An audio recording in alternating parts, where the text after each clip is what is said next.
자, 이것이 복음이다. 보라, 구원과 교회 생활이다. 누가복음 19장 10절 말씀입니다. 인자가 온 것은 잃어버린 자를 찾아 구원하려 함이라. 하나님께서 우리에게 가장 원하시는 게 뭐냐? 두 가지가 있습니다. 하나는 구원받는 거고요, 또 하나는 교회 생활입니다. 그래서 하나님이 가장 기뻐하십니다. 구원받는 거, 그리고 교회 생활, 이것을 가장 기뻐하십니다. 이 두 개만 하면 우리 이 땅에서 할 거 다 한 거예요. 구원받는 거, 그다음에 교회 생활, 요것만 하면 됩니다. 이사 53장 5절 말씀입니다. 주님이 찔리신 것은 우리 허물 때문이요, 주님이 상하신 것은 우리의 죄악 때문이라. 주님이 징계를 받음으로 우리가 평화를 누리게 되었고, 주님의 채찍에 맞음으로 우리가 나음을 얻게 되었습니다. 고린도서 6장 2절 말씀입니다. 보라, 지금이라. 은혜 받는 것도 구원받는 것도 지금입니다. 항상 우리는 지금을 사는 사람들입니다. 하나님도 살아계신 하나님이라고 할 때 지금의 하나님이다, 이렇게 말하죠. 과거나 미래의 하나님이 아니라 지금의 하나님이다, 이렇게. 아브라함과 이삭과 야곱의 하나님이다, 살아있는 자들의 하나님이다, 이렇게 말씀을 하고 있습니다. 그러니까 우리는 믿음을 가지고 있으면 살아있는 사람이 되는 거죠. 믿음 있는 사람. 우리가 이 세상 살아가면서 가정과 교회, 그리고 대한민국이라는 나라에 살면서 우리가 어려운 일들, 또 힘든 일들, 또 우리가 예상치 못한 일들을 당할 때가 있습니다. 그럼에도 불구하고 우리 하나님은 우리와 함께 하십니다. 선하고 인자하심으로 우리를 추격하여 우리를 인도하실 것입니다.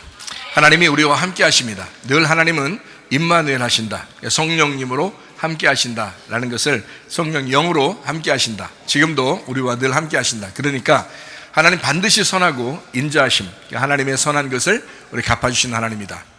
반드시 나는 그런 하나님을 믿는다. 또 여러분도 그런 하나님을 믿으시기 때문에 예배드리는 거죠. 우리에게 악하게 하시는 하나님이야 라고 하면 우리가 왜 하나님을 예배하겠습니까?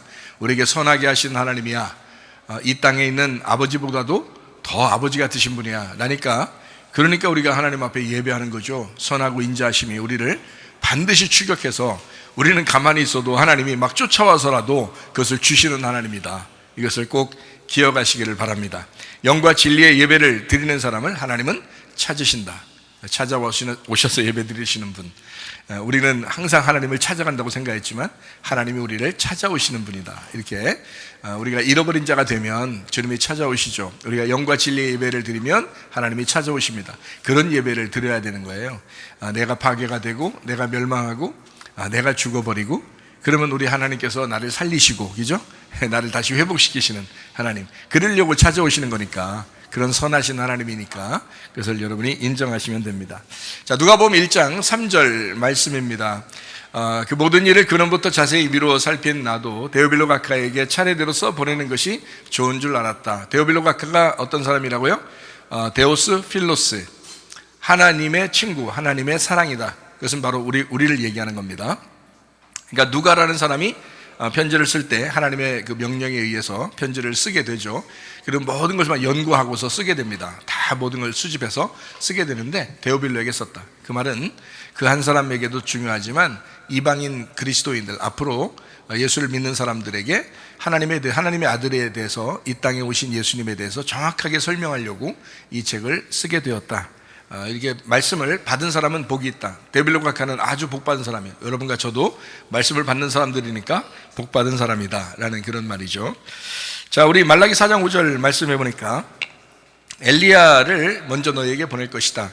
크고 두려운 날이 이르기 전에 선지자 엘리야를 보낸다니까, 침례 요한이 온다는 것은 예수님이 오는 것 전에 오는 거잖아요. 그러니까 예수님이 오시면 어떻게 해요? 크고 두려운 날이 임한다는 거죠.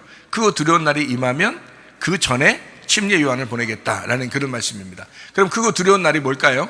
우리에게 크고 두려운 날은 우리에게 종말입니다. 말세입니다. 나를 이제 죽이는 날입니다. 그러니까 나의 죽음의 날, 사망의 날이에요. 그게 이제 크고 두려운 날이거든요. 근데 그걸 나쁘다고 얘기할 수가 없다는 거죠. 왜냐하면 나를 죽이시기 전에 침례 요한이 와서 말씀을 증거하게 되고, 그리고 그걸 통해서 내가 죽게 된다는 거죠. 그러면 예수님을 만나게 되는 거예요. 그러니까 예수님 만나게 되는 거를 그 전에 침례 요한이 온다, 이런 얘기거든요. 그러니까 교회 오는 여러분 목적이 뭡니까? 내가 죽고 예수로 살려고 오는 거잖아요.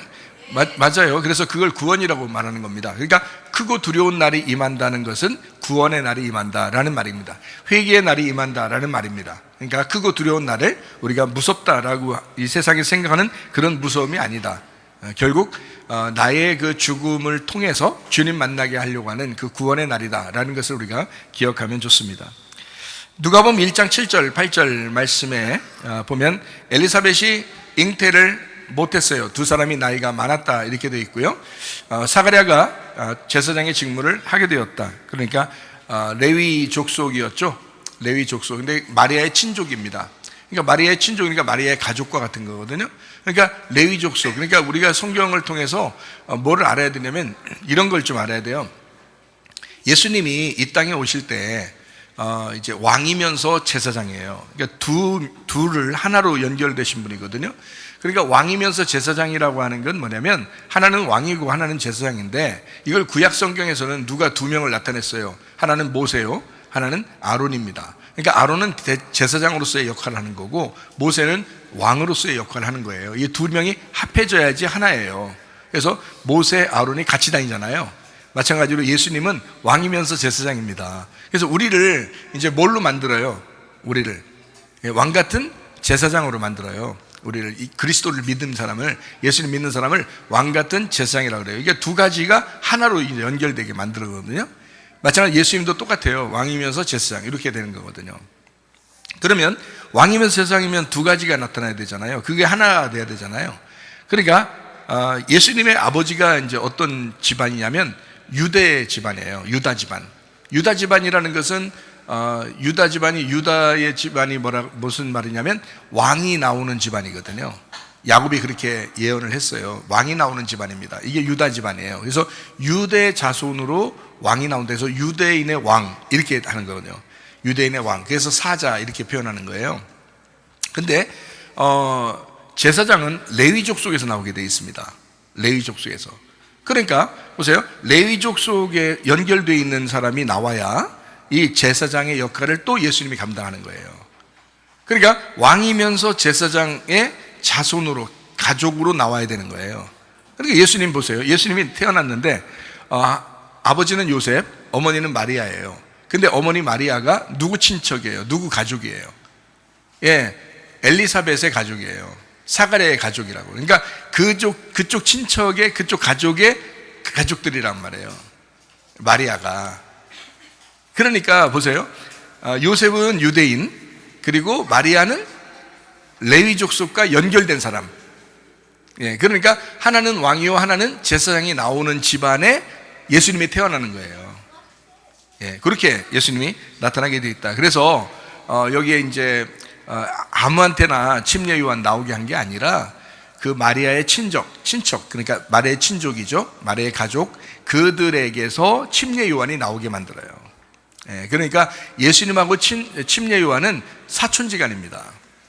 무슨 말인지 알겠죠? 그러니까 이렇게 친척이에요. 침례 요한하고 예수님하고는. 예. 근데 이제 먼저 나왔으니까 형이죠. 그리고 나중에 나왔으니까 동생이 되잖아요. 예수님이. 그러니까 성경에는 어떻게 해요? 첫째 아들, 둘째 아들이 되는 거예요. 그러니까 형하고 동생, 첫째 아들, 둘째 아들 이렇게 되는 거예요. 그럼 성경의 첫째 아들은 뭘 나타낸다고요? 율법을 나타내는 거라고요. 둘째 아들은 뭘 나타내는 거라고요? 복음을 나타내는 거라고요. 그래서 둘째 아들은 탕자의 이름을 가지고 구원받는 그런 역할을 감당하는 거예요. 그래서 예수님이 죄인으로, 어린 양으로서 죄를 짊어지고 오시는 분이란 말이에요. 두 번째 아들이. 그래서 그분이 죽으셔. 그러면 세 번째 아들이 되는 거예요. 그럼 완벽한 하나님의 아들이 되는 거죠. 그래서 자 봐요. 아담이 선악과 먹고서 쫓겨나가지고 아들을 낳았어요. 누구 낳았죠? 가인과 아벨을 낳았죠. 그런데 아벨이 어땠어요? 죽었죠? 예, 둘째 아들이 죽었단 말이에요. 둘째 아들이 죽고 그 다음에 어떻게 돼요? 세 번째 아들을 냈죠. 그러니까 하나, 둘, 셋. 이름이 셋이에요. 그 셋. 그래서 세 번째 아들을 또 낳았어요. 아담과 하와가. 그러니까 세 번째 아들은 뭐 때문에 낳았어요? 누구 때문에? 아벨 때문에 난 거예요. 아벨이 죽었기 때문에. 그래서 나온 거예요. 그러니까 아벨이 죽었기 때문에 셋이 나왔으니까 셋은 누구나 마찬가지예요. 아벨이나 마찬가지예요. 그러니까 예수님이 부활하시면 예수님의 죽음과 부활이 같은 분이 돼야 되는 거예요. 예수님의 죽음과 예수님의 부활은 같은 분이 해야 된다는 거예요. 하나란 말이에요. 하나. 그래서 십자가와 부활은 한 분이 해야 되는 거예요. 예수님이. 그 죽으심과 부활은. 그럼 먼저 태어난 건요, 인간들은 먼저 태어났잖아요. 인간이. 야, 인간아 할 때 그 인간들이 먼저 태어났다고요. 그들이 죄를 진 거잖아요. 그것 때문에 예수님이 죽으시러 오신 거잖아요. 두 번째 아들로. 그래서 형, 동생 이렇게 되는 거예요. 그러니까 성경에 보면 동생들이 다 구원받죠. 그죠? 근데 동생들이 형보다 훌륭해요? 아니에요. 에서하고 야곱을 보세요. 에서하고 야곱을 보면 누가 더 훌륭해요? 에서가 더 훌륭해요. 그 아버지가 인정했단 말이에요. 이삭 아버지가 인정한 거예요. 그러니까 이삭이라는 아버지가 인정한 사람이 에서란 말이에요. 에서, 에돔, 아담이에요. 그러니까 에서가 훨씬 더 인정받는 사람이었는데, 그런데 땅에서는 인정받는 사람이었는데 야곱이라고 하는 야비한 사람이, 동생이 축복을 받아요. 근데 축복을 받고서 그냥 잘 됐나요? 아니죠. 야곱이라는 이 두 번째 아들이 진짜 죽을 고생하고 돌아옵니다. 그죠? 가나안 땅에서 떠나가지고 외삼촌 집에 가가지고 죽을 고생하다가 돌아올 때 허리뼈까지도 다 분질러 버려요, 하나님이. 그래서 완전히 죽여버립니다. 그리고서 이스라엘이 되는 거예요. 이스라엘. 그러니까 에서, 야곱, 이스라엘 이렇게 되잖아요. 가인, 아벨, 셋 이렇게 되는 거죠. 그러니까 형, 동생, 그러면 동생이 죽고 그 다음에 새로운 아들이 나와야 되는 거죠. 이제 같은 건데 이것이 부활의 아들이 되어야 된다, 이제 이런 의미를 갖는 거거든요. 그러니까 첫 번째 아들이 누구를 대표해서 나온 거예요? 첫 번째 아들이 침례 요한. 침례 요한이 누구를 대표해서 나온 거예요? 구약을 대표해서 나오는 거예요, 침례 요한은. 그러면 예수님은 어떻게 돼요? 누가 침례를 줘야 돼? 율법으로, 구약으로, 율법으로 예수님을, 둘째 아들을 침례를 주는 거예요. 그래서 죽이는 거야. 근데 물속에 들어갔다 어떻게 예수님이 어떻게 돼? 다시 살아나오죠. 올라오잖아. 그때 하나님이 이제 내 아들이다, 내 사랑하는 아들이다, 그렇게 하잖아요. 자, 성경의 원리를 알겠죠? 성경이 이렇게 돼 있어요. 어렵지 않아요. 성경이 아주 어렵지 않아요. 다 이렇게 똑같은 설명을 이렇게 다양하게 해주고 있는 겁니다.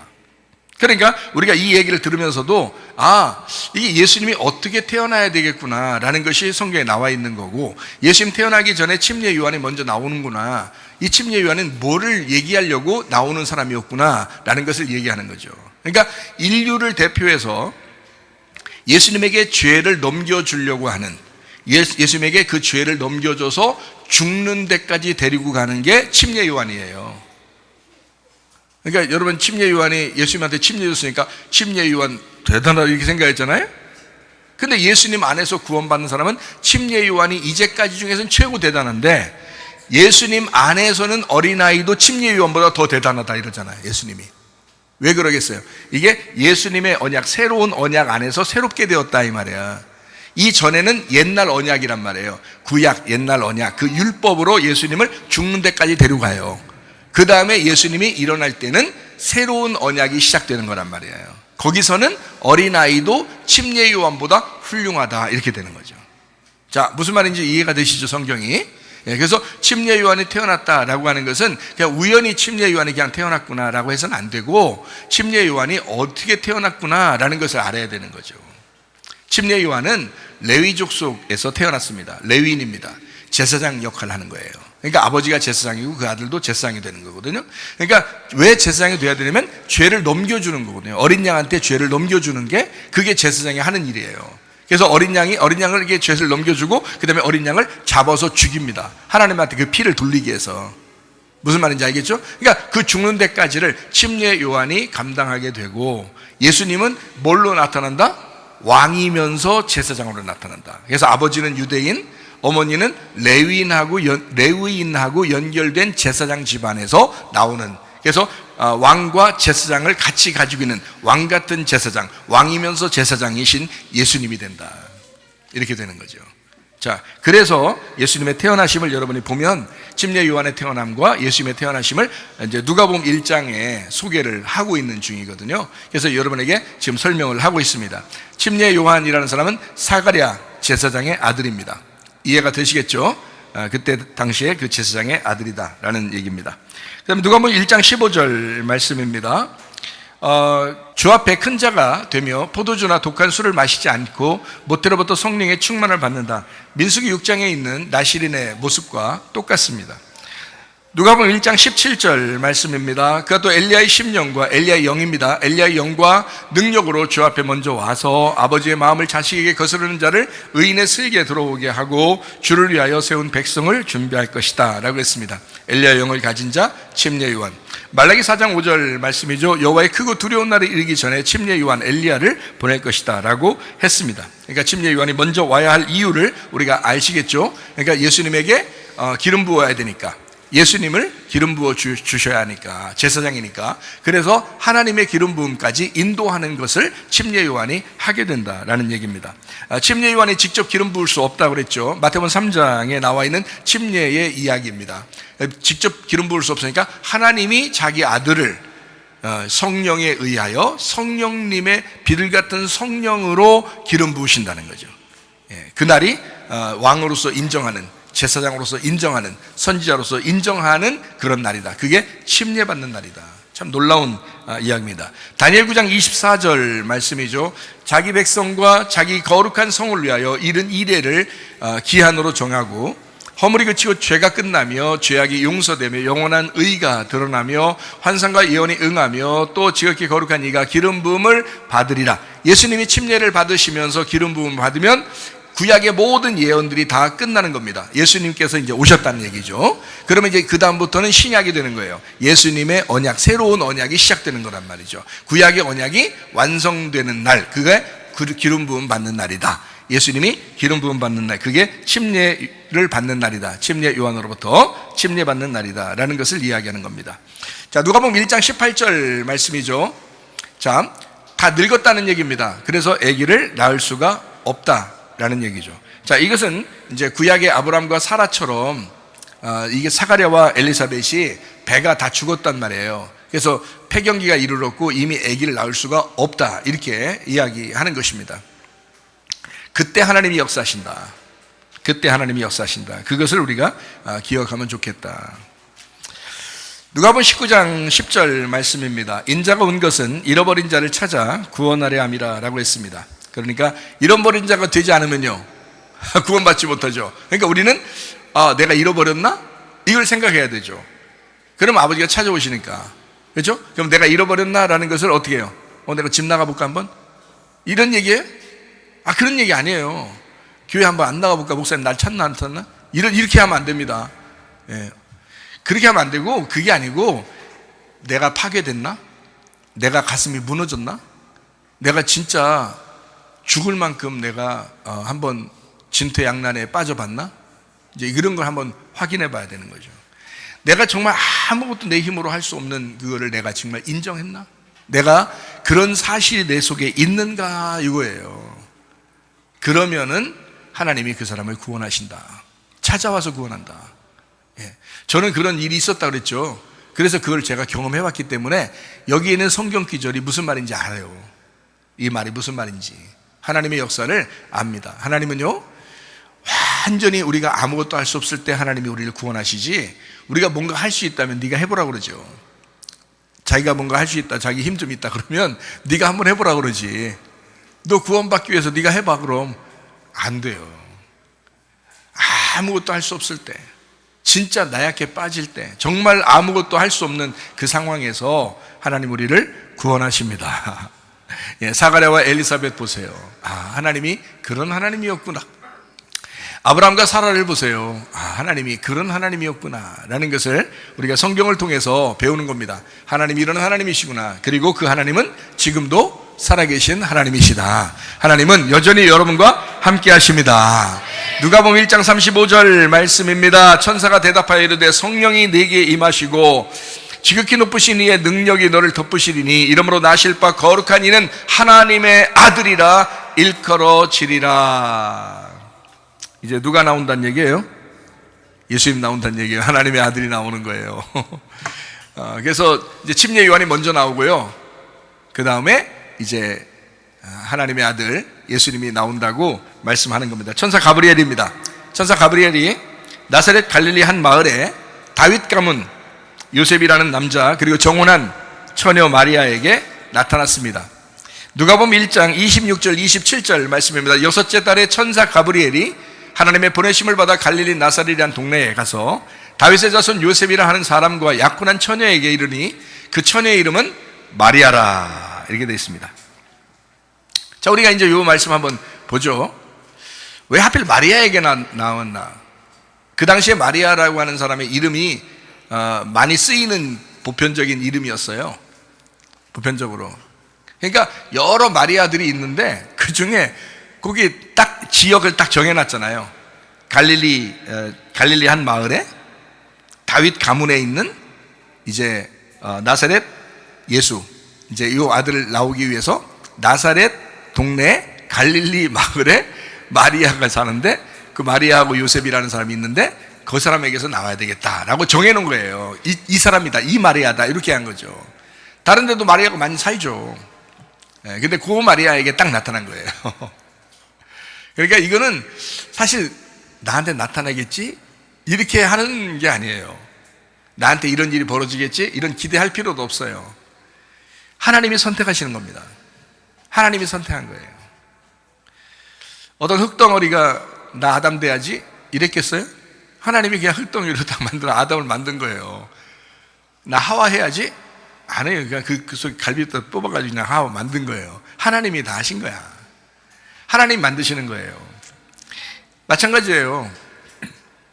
마리아, 다른 마리아들도 있었어요. 근데 여기에 있는 마리아, 나사렛, 갈릴리, 그리고 여기 요셉, 이제 정혼한 그 여자. 정혼하지 않으면, 그냥 여자가 만약에 처녀인데 정혼하지 않았다면, 약혼을 하지 않았다면 아기를 그냥 만약에 뱄다고 생각해 보세요. 그런 틀림없이 음란이에요. 그건 음녀가 된다고요. 그러면 동네 사람들이 돌 들어서 죽여버린다고요. 그게 법이니까. 근데 약혼을 했어요. 그러면 사람들이 좀 수군수군 하겠지만 그래도 남자가 있으니까 그냥 이렇게 둘이 결혼한 거로 치고 약속을 했으니까 둘이 결혼한 것처럼 돼 있으니까, 그러니까 우리가 인정해 주자라고 되죠. 그러니까 죽이질 않지. 애기 임신해도. 근데 이제 문제는 이제 찝찝한 거예요. 요셉이 자기는 아무리 생각해도 술 먹고 잔 적도 없고, 자기는 아무리 생각해도 지금 마리아하고 지금 옆에 손도 잘 안 잡아봤는데, 이 여자가 처녀인데, 분명히 처녀인데 아기를 임신한 거예요. 다른 사람들한테는 자기가, 그래 내가 요구도 먹으면서 내가 그래도 결혼식 하기 전에 그래도 우리가 이렇게 했다, 응? 이렇게 요구도 먹으면서도 얘기할, 동네 사람들한테 좀 창피하지만 얘기할 수 있지만, 근데 자기 속에는 좀 찝찝한 거예요. 생각해 보세요. 자기는 가만히 있는데 아무것도 안 했는데 여자가 배가 불러오는 거예요. 이게 말이 되냐고. 기분은 엄청 안 좋을 거 아니에요. 근데 이 요셉이 굉장히 착한 사람이야. 그러니까 하나님도 마리아에게 나타나긴 나타나는데, 보통 마리아 여러 사람이 있다고 했잖아요, 그 당시에도. 근데 마리아는 마리아인데 정혼한 여자가 돼야 되고요. 그러니까 약혼한 여자, 그러니까 보호를 받아야 되니까, 그 아기가 보호받으려면 남자가 있어야 된단 말이에요. 이 남편이 있어야 아기를 보호받지. 남편이 없으면 그냥 죽여버려요, 그냥 동네에서 그냥. 그러니까 아기까지 같이 죽는 거야. 그러면 안 되죠. 그래서 하나님의 아들이 오려면 그 약혼한 남자가 있는 여자에게 이제 임신하게 만들어요. 그러면 이제 다른 사람이 건들 수가 없거든요. 죽이질 않아요. 그냥 둔단 말이에요. 그거 하나 하나님이 보호하시는 거죠. 그리고 또 하나는 영 남자가 찝찝해가지고 여자를 갖다 후드러 패고 막 이러면 안 되잖아요. 또 기분 나빠서 막 후드러 패고 그러면 안 되잖아요. 그래서 아주 착한 남자를 구해야 돼, 하나님도.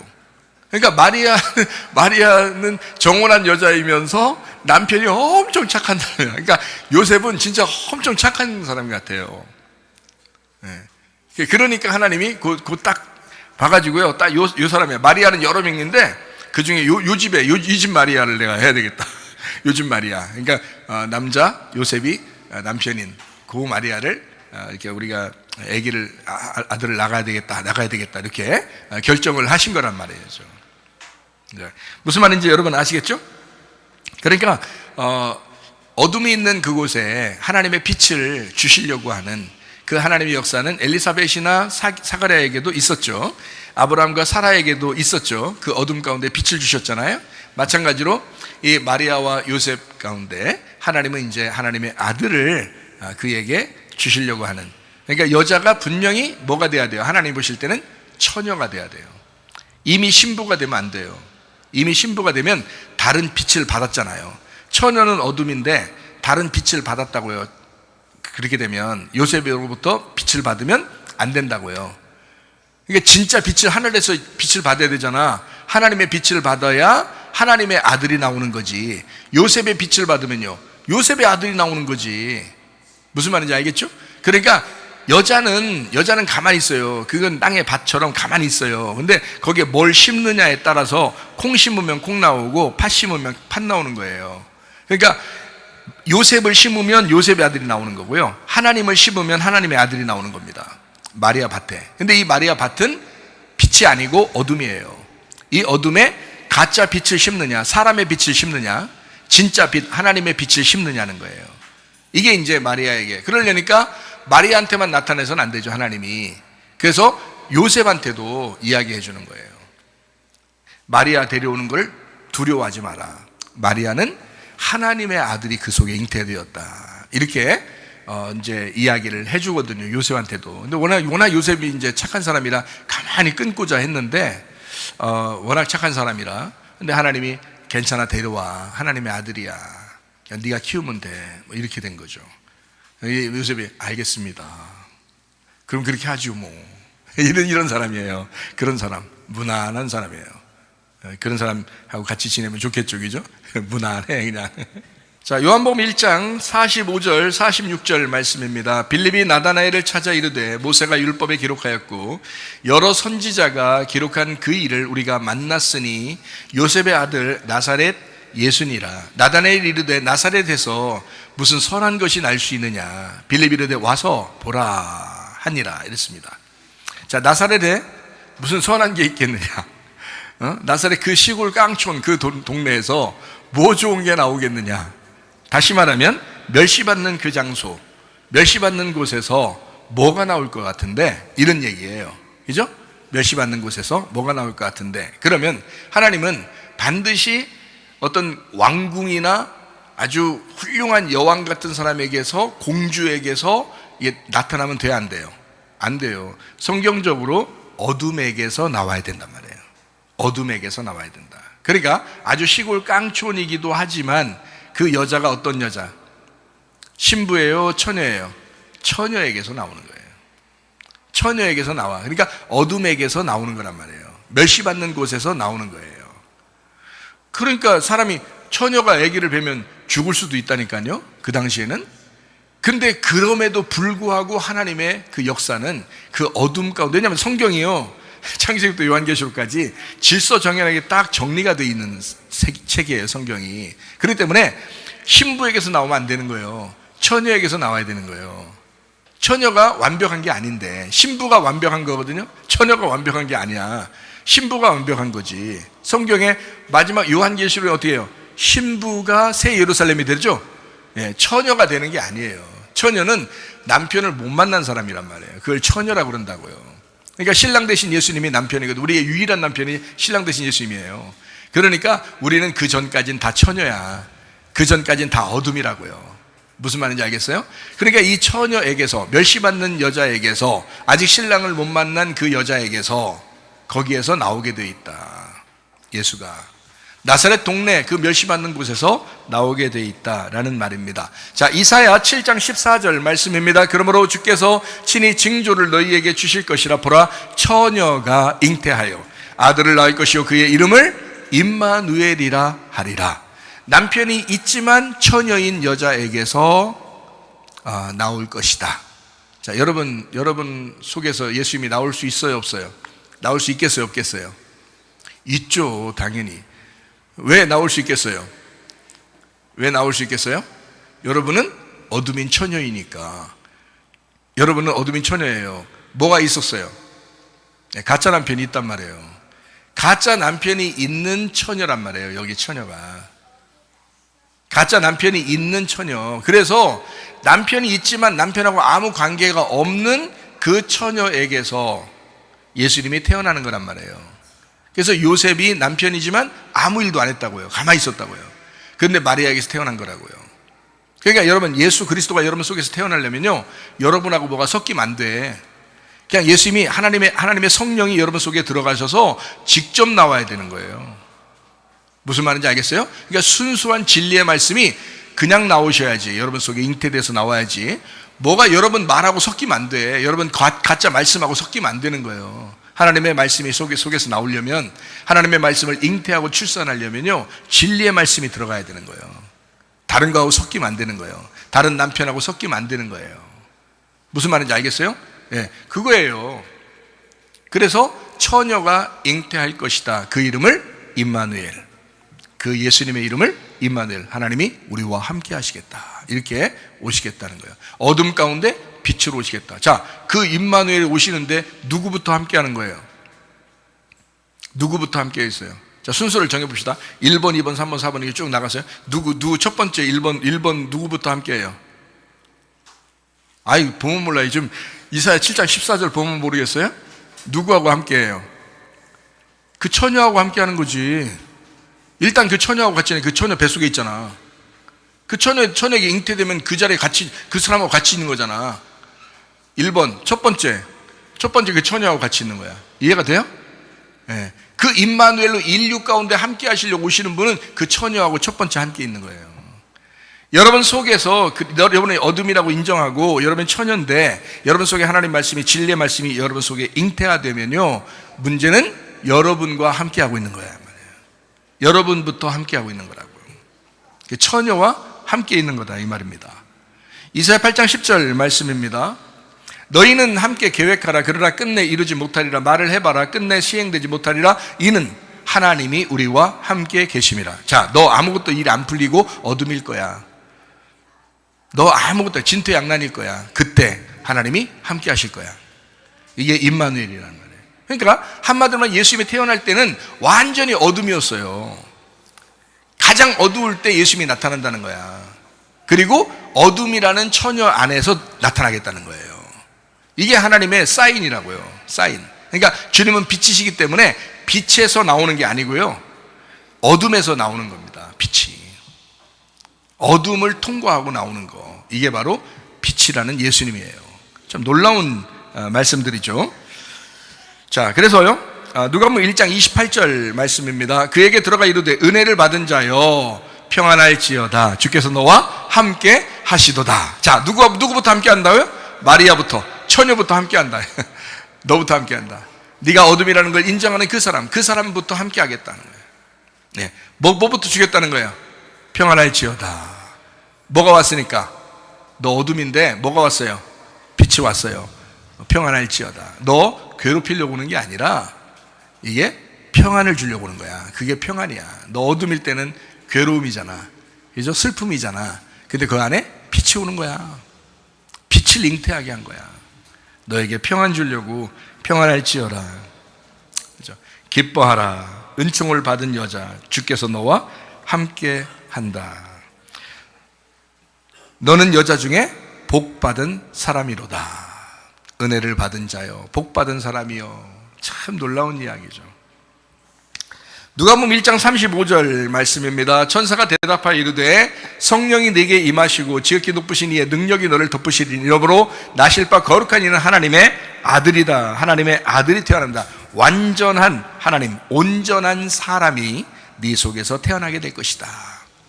완전한 하나님, 온전한 사람, 예수 그리스도 우리의 신랑 되신 분이 네 속에서 태어나게 될 거다. 그건 하나님의 아들이다. 이렇게 누가복음 1장 35절 말씀하고 있습니다. 자, 이제 마리아 어떻게 되어 있어요? 마리아에게 천사가 나타나서 얘기했을 때 마리아가 안 돼요. 나 요셉하고 지금 요셉한테 난리 난다. 나 이제 잘못하면 끝장난다. 한마디로 우리 집안에서 내가 난리 난다. 쫓겨나면 이제 큰일 난다. 이렇게 했어요? 아니면 가만히 있었어요? 가만히 있어요. 뭐라고 했냐면 이렇게 합니다. 누가복음 1장 38절 말씀입니다. 마리아가 이르되 주의 여종이오니, 주님이 주인이시니까, 나는 종이니까, 나는 노예니까 주님이 하라는 대로 내가 하겠습니다.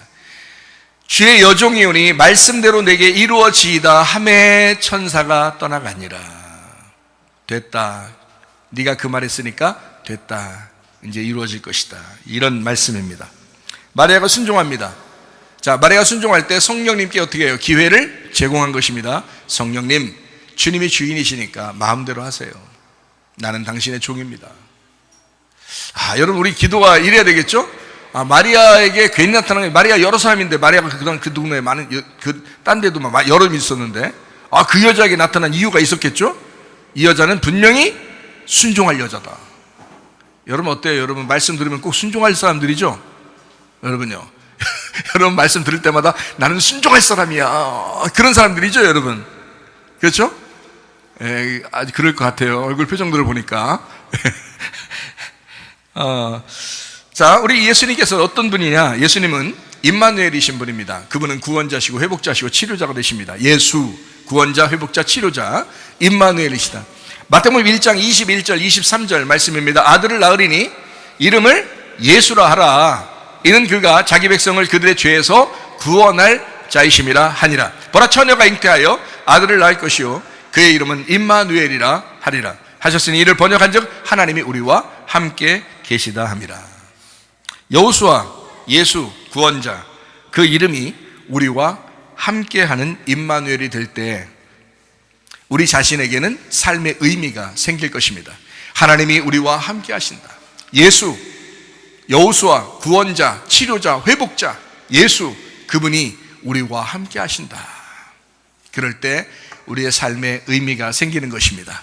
의욕을 가지고 사시길 바랍니다. 여러분, 의욕 떨어뜨리지 않도록 하시길 바랍니다. 하나님, 내게 의욕을 주시옵소서. 내게 의욕을 주시옵소서. 하나님, 내가 살 용기를 허락해 주시옵소서. 그럼 반드시 그렇게 될 줄로 믿습니다. 주님은 우리와 함께 하시기 위해서 이 땅에 오셨습니다. 주님이 우리 안에 거하지 않으면 사실 무의미합니다. 삶의 의미가 없습니다. 우리 무의미한 인생 뭐하러 살겠습니까? 의미 있는 삶을 살아야죠. 하나님, 내게 의미 있는 인생을 내게 주십시오. 나머지 인생 가운데 내가 기도하며 살게 하옵소서. 나머지 인생 가운데 예배하며 살게 하옵소서. 예수님을 잉태하는 자가 복이 있습니다. 예수님을 잉태하는 자가, 여러분 속에 반만 많이 집어넣어가지고 반만 잉태하지 마시고 여러분 속에 하나님의 말씀을 잉태하셔서 복을 받으시길 바랍니다. 하나님 말씀을 예수님을 잉태하시면 여러분, 예수 그리스도가 영생이시고 예수님이 상급이십니다. 그러니까 예수님 자체가 영생이셔요. 여러분 성경 한번 보면 요한일서 5장 20절 말씀입니다. 또 아는 것은 하나님의 아들이 이르러 우리에게 지각을 주사 우리로 참된 자를 알게 하신 것과 또한 우리가 참된 자 곧 그의 아들 예수 그리스도 안에 있는 것이니 그는 참 하나님이시요 영생이니라. 예수 하나님의 아들은 참 하나님이요 영생이니라. 이렇게 되어 있습니다. 하나님 자신이 영생이래요. 하나님의 아들이 영생이래요. 그럼 하나님의 아들을 잉태하면요, 영생을 잉태하는 거죠. 영생을 잉태하는 거지. 그러니까 영생 받고 싶다, 나 영생하고 싶다, 그런 거 말로 할 필요 없어요. 예수님만 잉태하시면 돼.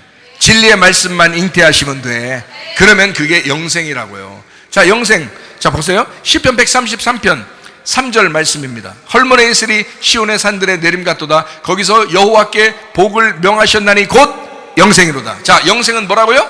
복이라고요. 여러분이 그토록 원하는 그 복, 그게 뭐냐면 영생이라고요. 근데 영생이 누구라고요? 하나님의 아들이라고 했잖아요. 하나님의 아들은 영생이다. 근데 영생이 복이다, 이렇게 말하잖아요. 여러분 복 받고 싶죠? 그 복이 뭐예요? 영생이신 하나님의 아들이란 말이에요. 그게 복이라고요. 진짜 복 받으시기를 바랍니다. 하나님의 아들 받으시기를 바랍니다. 그게 영생이고 복이기 때문에 그런 거예요.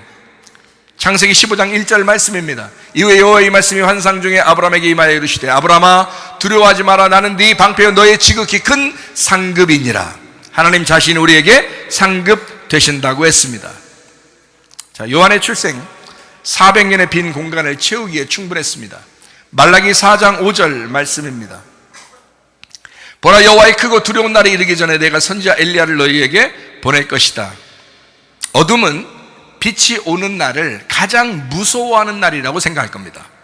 어둠이라는 사람은 빛이라는 사람을 날 찾아올 때 굉장히 무서울 거란 말이에요. 그러니까 크고 무서운 일이 임하기 전에 일단 침례 요한이 온다라는 거죠. 그러면 크고 무서운 날은, 두려운 날은 어떤 날이에요? 빛이 임하는 날이라는 거지.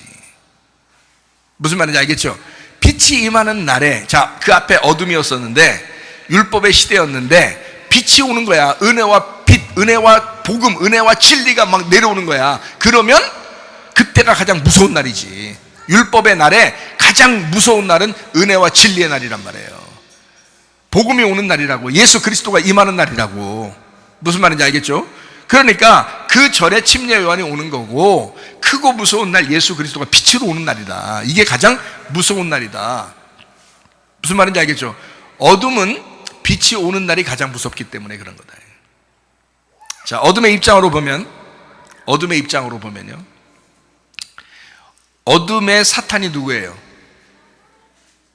빛이에요. 어둠의 입장에서 보면 빛이 오잖아 그러면 저 사탄이 온다 이렇게 한단 말이야.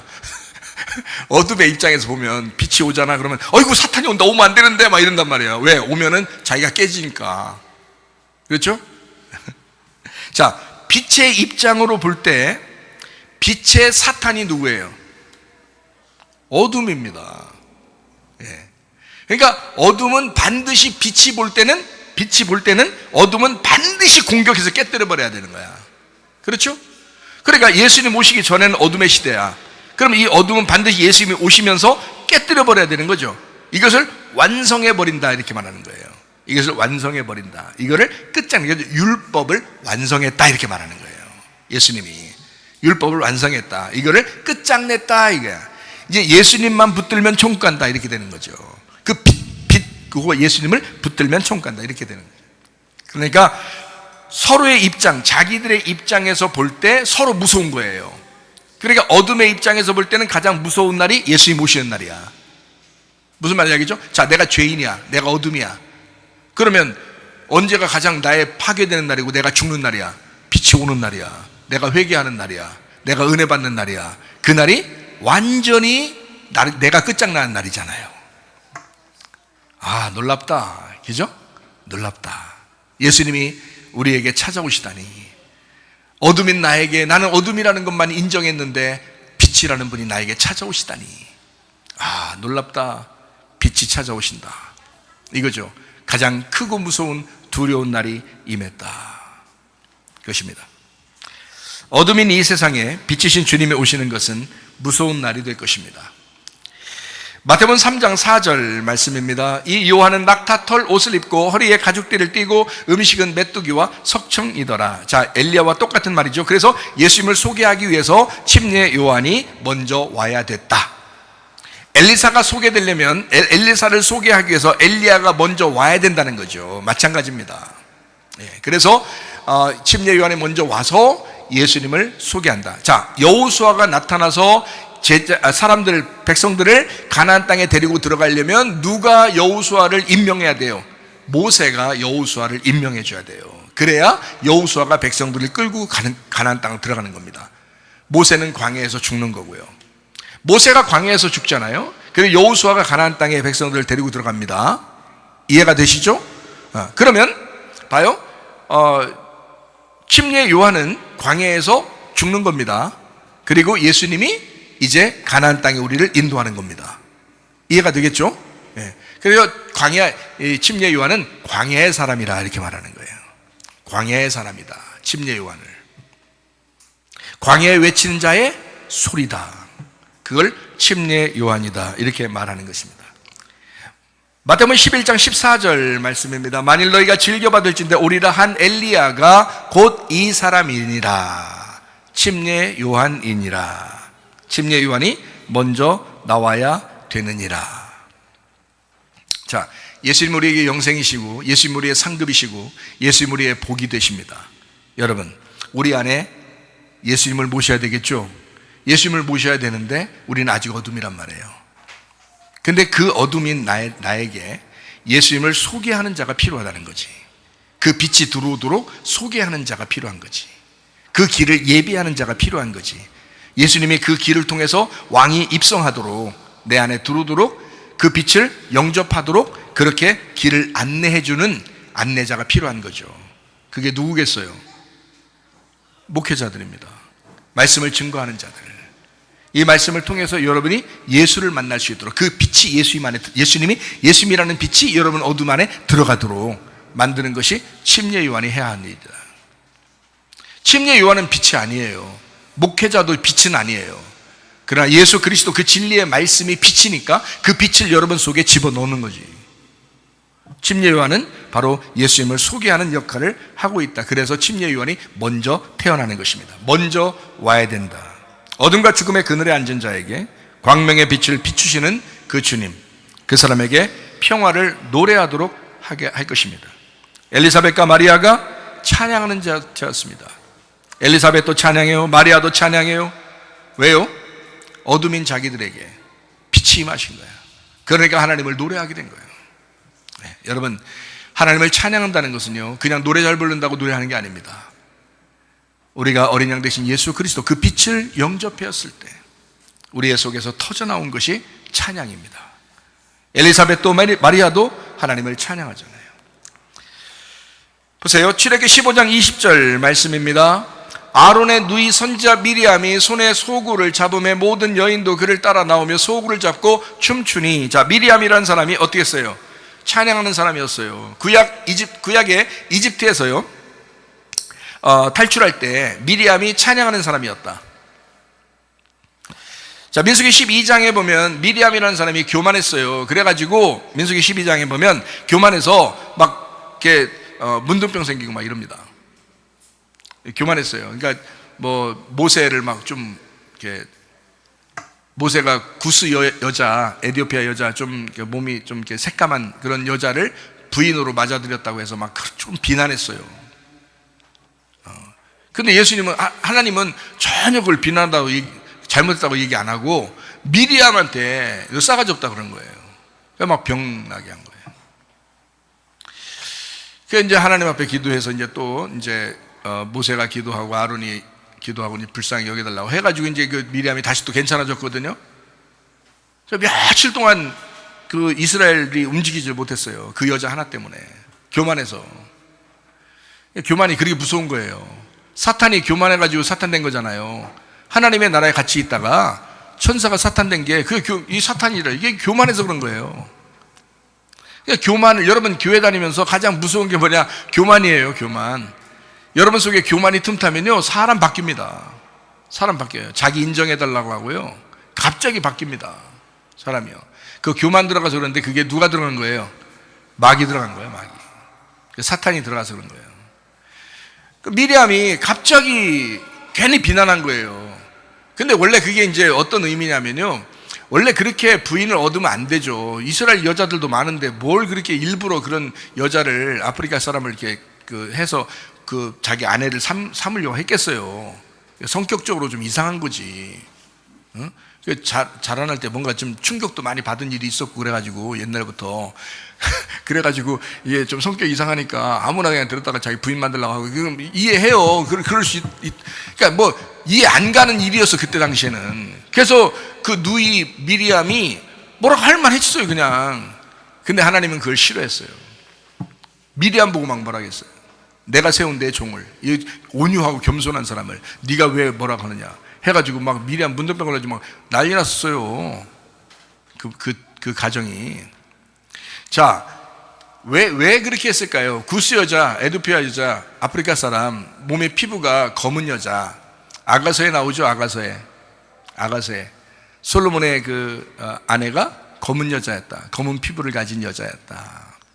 사랑스러운 여자, 태양의 빛에 그을린 여자, 몸의 피부가 검더라. 그래서 그 여자를 사랑했다. 아가서가 그 검은 피부를 가진 여자와 사랑하는 장면이 아가서거든요. 여러분, 술람미 여자, 진짜 아름다운 아가서 사랑의 책이잖아요. 모세가 그런 여자를 부인으로 얻은 거예요. 뭘 얘기하려고 성경에서 그렇게 나왔을까요? 민수기 12장은 우리 같은 죄인들, 피부가 검은 우리 같은 죄인들, 새카만 것들, 그것을 자기 아내로 맞아들이려고 하는 예수님의 마음이란 말이에요. 그게 하나님의 마음이었다. 그거를 보여주려고 했던 건데 세상에 미리암이 뭐라고 한 거예요. 그래서 미리암 때문에 며칠을 못 가게 만들고 미리암 후려 쎄버린 거예요 그냥. 하나님이요. 근데 그 미리암이라는 그 여자, 그 미리암이 찬양하는 여자였어요. 근데 교만이 들어온 거예요 갑자기. 나도 뭐 찬양하고 나도 인도자인데 뭐 이러면서 모세를 좀 우습게, 약간 우습게, 조금이에요, 많이는 아닌데 조금 우습게 여긴 거예요. 그랬더니 하나님이 모세 편을 들어준 거야. 섭섭하게, 섭섭 귀신 들어가게. 그래서 미리암이 섭섭 귀신 들어갈 뻔했잖아요. 하나님이 후려 쎄버린 거예요, 그 여자를. 자, 그렇게 했어요. 그 미리암이 교만으로 넘어집니다. 민수기 12장이죠. 미리암은 찬양하는 사람이었습니다. 그런데도 넘어집니다. 자, 교회에서도 마찬가지죠. 교회 인도하는 사람들 중에서도요, 인도자들 중에서 교만한 사람들은 대부분 교회 지도자들입니다. 교회 좀 꽤나 오래 다니고 집사, 장로, 권사, 이런 사람들이 교만해요. 교만해지기 쉽습니다. 근데 하나님을 잘 생각해요. 말씀을 무시하면 안 됩니다. 말씀을 붙드시고 말씀 여러분이 듣고 사셔야 되거든요. 하나님은 여러분에게 말씀하시길 원하셔요. 하나님은 말씀이시기 때문에 말씀을 전달해서 그걸 호흡해서 살기를 원하신다고요. 여러분, 목사가 막 교만하려고 한다, 그렇게 생각하지 마세요. 그리고 목사를 갖다 그렇게 좀 여러분이 목사님 요즘 좀 교만하신 것 같은데요, 그렇게 말씀하셔도 돼요. 저는 늘 받을 준비가 돼 있습니다. 저는 그걸 다 들을 준비가 돼 있어요. 어쨌든 저는요, 우리 교회가 있는 한, 또 내가 살아있는 한, 저는 진짜 하나님의 뜻대로 하나님 말씀을 증거하다 가려고 그래요. 그거 하나밖에 제가 소원하는 게 없어요. 하나님 말씀 증거하다 가야 되겠다, 그거 하나 소원하는 것밖에 없어요. 그러니까 목사를 도와주면 여러분도 좋은 것입니다. 목사를 도와주셔요. 그 말씀을 보존하기 위해서, 그 말씀을 보호하기 위해서. 여러분, 그러니까 목사가 막 잘난 체하려고 여러분 날 도와달라는 게 아니에요. 눈구만큼도 없어요. 그런 거 없어요. 진짜 하나님 말씀을 보존해야 된다, 여러분 말씀을 지켜달라, 그런 얘기거든요. 자, 미리암이라는 사람 이름이 뭐냐면요, 마라입니다. 원래 미리암이 마라라는 단어와 같은 겁니다. 그래서 미리암, 마라, 이게 참 이상한 이름이에요. 근데 마라에서 나온 거예요. 이게 미리암이라는 이름이. 이게 참 이상한 이름이지만 이게 이렇게 된 걸 어떻게 해요? 미리암인데. 미리암. 마라라는 걸 미리암인데요. 미리암은 마라의 쓴물과 같은 존재. 그래서 쓰다, 이거를 마라라고 그러거든요. 마라. 그러지 마라 할 때 마라. 쓰다, 쓴물이라는 존재. 그러니까 쓴물인 죄성을 가졌다.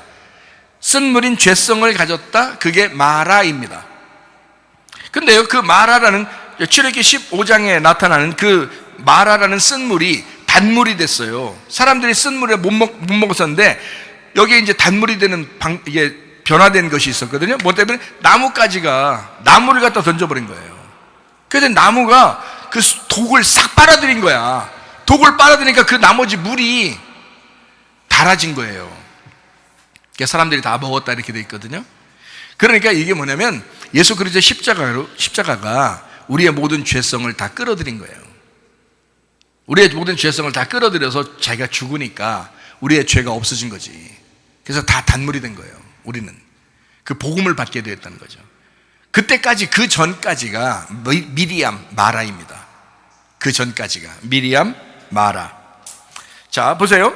그러면은, 자, 쓴물을 다 이제 뽑아내면 단물이 된다. 우리의 모습하고 똑같습니다. 봐요. 미리암, 마라인데 마리아가 그 이름이에요. 마리아가. 그럼 뭔가 있는 거죠, 그죠? 그러니까 뭔가 있는 거죠. 미리암이 마라인데 마라가 미리암인데 마리아가 그 이름이야. 같은 자음을 가진 똑같은 이름이에요, 마리아가. 그래, 이 마리아라는 이름이 미리암에서 온 이름인데요, 이게 마라의 쓴물과 같은 존재, 마라의 쓴물과 같은 존재, 그 마리아에게서 예수님이 태어나게 되었다. 자, 누구를 진짜 얘기하는 것 같아요? 죄인된 우리들을 얘기하는 거예요. 어둠인 우리들을 얘기하는 거예요. 하나님의 아들은 그 가운데 태어나는 것입니다. 그런 마리아에게 예수님이 잉태됩니다. 우리의 모습과 똑같습니다. 참, 누가복음 이 말씀 참 재밌죠? 참 좋죠? 우리들에게 이야기하는 그 말씀인데요. 자, 처녀가 잉태해서 아들을 낳아요. 그럼 예수라 해요. 그 임마누엘입니다. 자, 그러면 처녀가 잉태하는, 자, 처녀가 뭐예요? 죄인이 그 속에 누굴 잉태할 수 있다? 예, 말씀, 예수님을 잉태할 수 있다. 그래서 말씀이 육신 가운데 거하셨다. 말씀이 육신인 우리 죄 가운데 임하셨다, 이 말이야. 그러면 우리는 온전한 사람이 돼요. 완벽한 사람은 아니에요. 완벽한 사람은 아닌데 하나님이 그냥 우리를 온전하게 취급해 주시는 거예요. 말씀이 임했으니까, 말씀이 네 속에 들어왔으니까, 미리암, 마라, 마리아 같은 네 어둠 속에 예수님이 임하시니까 하나님이 우리를 온전하게 취급해 주시는 거야. 우리가 완벽한 사람은 아닌데, 완전한 사람은 아닌데 그냥 온전하다고 인정해 주시는 거예요. 무슨 말인지 아시죠? 그러니까 우리 속에는 예수가 잉태되어야 되겠죠. 우리가 보잘것없는 우리에게, 죄인인데 주님이 우리 안에 말씀으로 거하신다라는 말씀, 이것이 마리아가 예수를 잉태하는 장면이에요. 누가복음 1장에 나오는 이야기입니다. 겸손한 또 조용한 그 말씀이 우리 안에 있게 하시기를 바랍니다. 예수 그리스도가 여러분 속에 잉태되어 주시기를 바랍니다. 믿음이 없는 자가 말을 많이 하게 되면 믿음의 공동체가 흔들리기 시작합니다. 다시 말하면 교만한 사람이 말을 많이 하기 시작하면 믿음의 공동체가 흔들리기 시작해요. 그러나 겸손하게, 조용한 겸손의 말씀이 우리 안에 있게 되면, 그러면 그 사람을 통해서 교회가 견고해집니다. 믿음이 견고한 자가 찬송을 많이 하게 되면 교회 공동체가 새 힘을 얻게 됩니다. 믿음이 견고한 자가 기도를 하게 되면 교회 공동체가 힘을 얻습니다. 믿음이 강한 자가 돼서 은혜와 진리가 충만한 사람 되기를 소원합니다. 누가복음 2장 52절 말씀입니다. 예수는 지혜와 키가 자라가며 하나님과 사람에게 더욱 사랑스러워 가시더라. 예수님이 자라나시면서 어떻게 살았다고요? 하나님과 사람에게, 하나님에게도 사람에게도 더욱 사랑스러워 가시더라. 여러분, 어떤 모습으로 살고 있나요? 사랑스럽습니까? 여러분, 하나님에게도 사랑스러운 사람 되기를 바랍니다. 사람들에게도 사랑스럽게 되어지시기를 바랍니다. 여러분, 하나님과 사람 앞에 은총과 귀중 여김을 받는, 정말 사랑스러워가는 그런 사람들이 되어야 되겠다. 사랑만 하다가 주님 만나시기를 바랍니다. 우리 말씀을 이제 정리합니다. 누가복음 1장 80절 말씀입니다. 아이가 자라며 심령이 강하여지며 이스라엘에게 나타나는 날까지 빈들에 있으니라. 누구예요? 침례 요한입니다. 침례 요한도 자라날 때 영 안에서 강건했더라. 영 안에서 강건하였더라. 이 아이가요, 이스라엘 앞에 나타날 때까지 세상과 분리된 광야에서 지냈다. 이 사람이, 그러니까 완전히 거룩하고 깨끗하고 순수하게 지냈다. 세상에 섞여 살지 않았다. 침례 요한은 아무렇게나 침례 요한 된 것이 아닙니다. 세상과 분리된 깨끗하고 순수한, 세상의 시끄러운 곳을 벗어난 광야의 사람, 조용히 말씀을 묵상하는 우리 그리스도인 교회 공동체의 모습, 진짜 주님과 동행하다가 주님 만나시기를 바랍니다. 누가복음 19장 10절 말씀 읽고 마치도록 하겠습니다. 인자가 온 것은 잃어버린 자를 찾아 구원하려 함이니라. 주님이 우리에게 가장 원하시는, 가장 바라시는 것이 무엇일까요? 구원과 교회 생활입니다. 하나님은 우리와 늘 함께 하시길 원하십니다. 임마누엘, 우리가, 하나님이 우리와 함께 계신다. 구원자, 치료자 예수, 구원자, 치료자, 회복자 되시는 예수님이 우리와 늘 함께 하십니다. 여러분 가정과 우리 교회와 우리 대한민국에 영원히 함께 하시기를 바랍니다. 하나님 아버지 인도하시고 사랑하심을 감사합니다. 예수 그리스도 우리의 속에서 진리의 말씀이 잉태되어지게 하옵소서. 하나님, 우리의 속에서 그리스도 예수가 출산되어지게 하옵소서. 하나님, 그리스도 예수로 살게 하옵소서. 예수만이 영생이요, 예수만이 복이요, 예수만이 우리의 상급되게 하옵소서. 예수로 충만하게 살다가 주님 만나게 하옵소서. 예수님 귀하신 이름 받들어 기도 올리옵나이다. 아멘. 주님 감사합니다. 우리 하나님 아버지 함께 하시고 사랑하심을 감사합니다. 우리 하나님 도와주옵소서. 우리 한번 기도하겠습니다. 하나님 앞에 기도합니다. 하나님, 예수 그리스도가 내 속에 충만하게 하옵소서. 우리의 가정에 예수가 충만하게 하옵소서. 내가 예수만 구하게 하옵소서. 내가 예수만 찾게 하옵소서. 예수만 두드리게 하옵소서. 두 손 높이 들고 기도합니다. 우리 하나님 아버지 인도하시고